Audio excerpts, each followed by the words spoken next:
everyone. This is Chris Roshon 24K on Twitter. Please subscribe to the channel. We appreciate positive comments. And of course, thumbs up. Also follow me on Instagram, 24K. This Moshi Mythro LT headphone set comes with a little bit of documentation here, but really what's interesting about this is it's a made for iPhone and iPod and iPad headphones with a Lightning adapter. So there's no 3.5mm headphone jack support for this. This is directly for Lightning.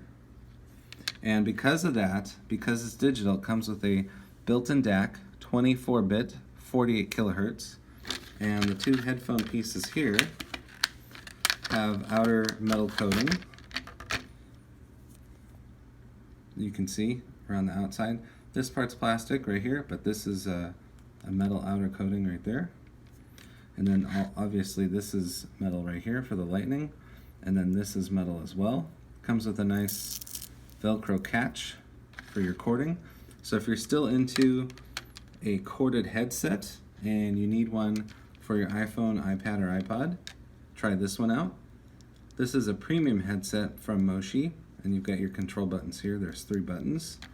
And then if you want to change the ear gels to fit your ear better, they give you a set of ear gels as well up here. This is Chris Roshon 24K on Twitter. Please subscribe to the channel and give us a thumbs up. Thanks.